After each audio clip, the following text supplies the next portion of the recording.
नमस्कार साथियों, स्वागत है आपका हमारे ऑफिशियल यूट्यूब चैनल आशीष टेक में। एक वैकेंसी है आप लोगों के लिए बुंदेलखंड मेडिकल कॉलेज सागर में। बुंदेलखंड मेडिकल कॉलेज सागर में ये स्किप हो रही थी हमसे भी, कई लोगों से भी। मेरे विचार में था लेकिन समय नहीं मिल पा रहा था, इसलिए इसके बारे में बता नहीं पा रहा था। तो इसमें करीबन 180 पोस्ट है बुंदेलखंड मेडिकल कॉलेज में, जिसका फॉर्म जो है तो 23 जनवरी से ही भरा जा रहा है और 2 फरवरी तक, यानी बहुत कम समय है। आज तो 25 तारीख हो गया है, लगभग 6-7 दिन बचा हुआ है। तो इस फॉर्म को आप भर सकते हैं। इसकी डिटेल से पहले मैं आपको जानकारी बता दूंगा, फिर आपको फॉर्म कैसे भरना है उसको बारे में भी मैं आपको अच्छे से बता दूंगा। तो देखिए, कार्यालय अधिष्ठाता बुंदेलखंड चिकित्सा महाविद्यालय सागर, शिवाजी वार्ड, तिली रोड, सागर, मध्य प्रदेश। जो उस एरिया के होंगे वो समझ गए होंगे कि ये कहाँ की मैं बात कर रहा हूँ। पैरामेडिकल विज्ञप्ति सह नियमावली, ये जो है तो इसमें जो है तो आपको मैं यहाँ से दिखा देता हूँ। ये देखिए 180 पोस्ट हैं, 180 पोस्ट हैं, जिसमें देखिए पैथोलॉजी में जो है तो डिप्लोमा मेडिकल लैब टेक्नीशियन में 50 पोस्ट हैं। 50 पोस्ट में जो 5 पोस्ट है तो दो फॉरेन सर्विस कैंडिडेट जो सर्विस में है, और ओपन के लिए 45 सीट है। ये देखिए, जनरल के लिए 9 सीट, एसटी के लिए 10 सीट, एससी के लिए 11 सीट, ओबीसी के लिए 12 सीट और ईडब्ल्यूएस के लिए 13 सीट। इस तरीके से यहाँ पे सीट का बंटवारा किया गया है। मैं संक्षेप में बताने की कोशिश करूंगा, आप ये नोटिफिकेशन डाउनलोड कर सकते हैं। ये जो मैं आपको बता रहा हूँ जानकारी, आई फॉर्म्स में आई है। सबसे ऊपर आप जैसे ही क्लिक करेंगे तो सबसे पहले नोटिफिकेशन में आई फॉर्म्स में ये दिख जाएगा। ये बुंदेलखंड सागर की जो मेडिकल कॉलेज है उसमें पैथोलॉजी में है, मैंने बता दिया। ऑप्थोमेलॉजी में 10 पोस्ट है, जिसमें से 1 पोस्ट है सर्विस के लिए, बाकी 9 पोस्ट जो है तो ओपन है। रेडियो डायग्नोसिस में एक्सरे रेडियोग्राफर टेक्नीशियन 30 पोस्ट है। मेडिसिन के लिए 10 पोस्ट है। एनेस्थीसिया के लिए 10 पोस्ट है। आर्थो के लिए 10 पोस्ट है। सर्जरी के लिए 30 पोस्ट है, सर्जरी के लिए 30 पोस्ट है दोस्तों। मेडिसिन के लिए 10 पोस्ट है। PSM certified health inspector 10 post है। टीबी एंड चेस्ट के लिए 10 पोस्ट है। इस तरीके से करीब क्या पूरा कंप्लीट 180 पोस्ट है दोस्तों, जिसको आप फॉर्म भर सकते हैं अपने डॉक्यूमेंट के हिसाब से। जो आपके पास डिग्री डिप्लोमा है उसके हिसाब से आप इसको भर सकते हैं दोस्तों।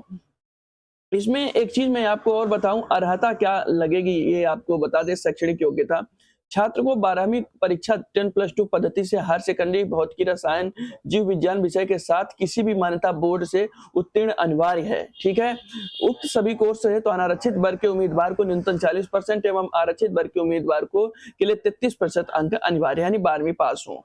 ठीक है, 12वीं पास के लिए वैकेंसी आई है दोस्तों। इतनी आप समझ सकते हैं, सभी के लिए है।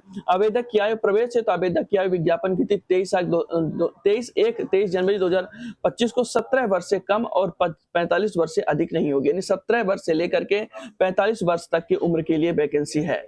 ठीक है, पर प्रवीण सूची, प्राप्त आवेदनों की समीक्षा के उपरांत न्यूनतम अर्हकारी परीक्षा अर्थात भौतिकी रसायन और जीव विज्ञान में यदि लागू हो, हायर सेकेंडरी परीक्षा में अर्जित अंकों के अनुसार एक मेरिट सूची तैयार की जाएगी। ठीक है ना, इस मेरिट सूची के, और ये मध्य प्रदेश के मूल निवासी क्रमशः स्थानीय जिले के उम्मीदवारों को प्राथमिकता दी जाएगी। आप ध्यान रखें, मेरिट अंक समान होने पर 12वीं में बायोलॉजी में अधिक अंक वाले अभ्यर्थी को वरीयता दी जाएगी। ऐसे अभ्यर्थी जिनका मेरिट अंक तथा बायोलॉजी में समान अंक प्राप्त होने पर अधिक आयु वाले आवेदक को वरीयता दी जाएगी। ये अच्छे से समझ लीजिए इन चीजों को। ठीक है, और फिर मध्य प्रदेश के निवासियों को पाठ्यक्रम में प्रवेश में प्राथमिकता दी जाएगी। तत्पश्चात ही सीटें रिक्त होने पर मध्य प्रदेश के बाहर के अभ्यर्थियों के पाठ्यक्रम प्रवेश पर विचार किया जाएगा। ये एक महत्वपूर्ण बात थी जो आपको मैं जरूर समझना चाहिए आपको।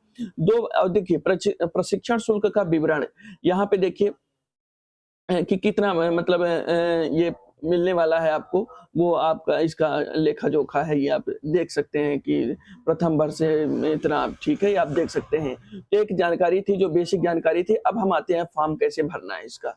तो फॉर्म भरने के लिए सबसे पहले आप यहाँ पे देखिए, इस लिंक पे आ जाइए, एप्लीकेशन फॉर्म पर अप्लाई करेंगे। पे एंड पेड रिसिप्ट भी जो है तो 2 तारीख तक है, 2 फरवरी तक है। एप्लीकेशन फॉर्म जब अप्लाई पर आप क्लिक करेंगे तो देखिए कैसे डैशबोर्ड खुलेगा, इस तरीके से। यानी आपको क्रिएट एन अकाउंट, यदि आपका प्रोफाइल नहीं बना है तो क्रिएट एन अकाउंट पर क्लिक करेंगे तो इस तरीके से डैशबोर्ड खुलेगा। क्रिएट एन अकाउंट पर क्लिक करेंगे तो इस तरीके से, यानी प्रोफाइल आपको बनाना है, अपना नाम डालना है, एप्लीकेंट लास्ट नेम डालना है, फादर्स नेम डालना है, मदर्स नेम डालना है, डेट ऑफ बर्थ डालना है, जेंडर चूज करना है, कैटेगरी। अभी आपकी प्रोफाइल बन रही है। ठीक है। मोबाइल नंबर डालना है, यूजर नेम बना लेना, पासवर्ड। इसके बाद जो है तो डॉक्यूमेंट्स, 3 डॉक्यूमेंट्स, फोटो, सिग्नेचर, यदि कैटेगरी है तो कैटेगरी सर्टिफिकेट और योग्यता अपनी डाल देना है। इस तरीके से आपकी प्रोफाइल बन जाएगी। एक वीडियो मैंने बताया था पश्चिम क्षेत्र विद्युत वितरण कंपनी लिमिटेड, वो बिजली विभाग वाले के लिए, उसमें मैंने प्रोफाइल कैसे बनाया है उसका मतलब अच्छे तरीके से बताया था, तो वो वीडियो मैं डिस्क्रिप्शन में दे दूंगा तो आप समझ जाएंगे, ठीक है ना। तो मैं डायरेक्ट चलता हूँ फॉर्म फिलअप की प्रक्रिया के बारे में, ज्यादा समय न लेते हुए आपका। तो यहाँ पे आप चलेंगे सिटीजन लॉगिन पर आप क्लिक करेंगे यहाँ पे, और ये कैप्चा डालेंगे। कैप्चा डाल करके आप जो है जो भी कैप्चा जिस तरीके से डालने को कहेगा लॉगिन हो जाएंगे। लॉगिन होते ही ये देखिए यहाँ पे रनिंग एप्लीकेशन फॉर्म पर क्लिक करेंगे। रनिंग एप्लीकेशन फॉर्म पर क्लिक करते ही अब इसमें आपको कौन से फॉर्म को भरना है ये आप देख लेंगे। तो हमें Bundelkhand medical college Sagar application for various para medical courses, इस पर क्लिक करना है और अप्लाई पर क्लिक कर देना है। अप्लाई पर क्लिक करते ही आपकी बेसिक डिटेल दिख जाएगी जो प्रोफाइल आपने बनाया है। फिर आप नेक्स्ट पर क्लिक करेंगे। नेक्स्ट पर क्लिक करते ही देखिए डिपार्टमेंटल है या फ्रेशर है। डिपार्टमेंटल मतलब डिपार्टमेंट में आप काम कर रहे हैं, या फ्रेशर है मतलब आप नए हैं। 12वीं कक्षा के लिए है, 217 साल से लेकर 45 साल तक है तो आप फ्रेशर भी हैं तो आप डाल सकते हैं। और फिर यदि आपने फ्रेशर चुना है तो इस पर क्लिक करेंगे और फिर सेलेक्ट क्वालिफिकेशन पर क्लिक करेंगे। और फिर is your district of domicile Sagar के, आप सागर के हैं, यदि सागर के हैं तो यस करेंगे, आपको प्राथमिकता दी जाएगी, नहीं तो नो पर क्लिक करेंगे। तो मैं तो सागर का नहीं हूँ, ठीक है ना। 12वीं में कितना बायोलॉजी में आपको मार्क्स मिला है, इन सब का रोल है वो पहले पूछ चुका। और बैंक डिटेल नंबर, और यहाँ पे 10वीं की मार्कशीट और 12वीं की मार्कशीट आपको जो है तो ओनली जेपीजी फॉर्मेट 200 केबी के अंदर के जेपीजी फॉर्मेट में, और फोटो आइडेंटिटी एड्रेस प्रूफ, चाहे निवास प्रमाण पत्र डाल दीजिए चाहे आधार कार्ड एड्रेस डाल दीजिए। इतना करके फॉर्म को आपको सबमिट कर देना है। इस तरीके से फॉर्म आपका मेडिकल बुंदेलखंड मेडिकल कॉलेज सागर का जो है तो फॉर्म फिलअप हो जाएगा। और आपको ये 180 पोस्ट है दोस्तों, जिसमें बहुत ही बढ़िया तरीके से ये बहुत ही बढ़िया पोस्ट है जो आप इसको फिल कर सकते हैं और पा सकते हैं दोस्तों। ये जानकारी जो मुझे लगी कि आपको बतानी चाहिए तो बताया मैंने। यदि वीडियो आपको अच्छे लगते हो तो सब्सक्राइब कर लिया करिए हमारे चैनल को दोस्तों, और लाइक किया करिए, शेयर कर लीजिए, हमें भी अच्छा लगता है, हमारा भी मोटिवेशन बढ़ता रहता है दोस्तों। तो प्लीज सब्सक्राइब करिए दोस्तों, धन्यवाद।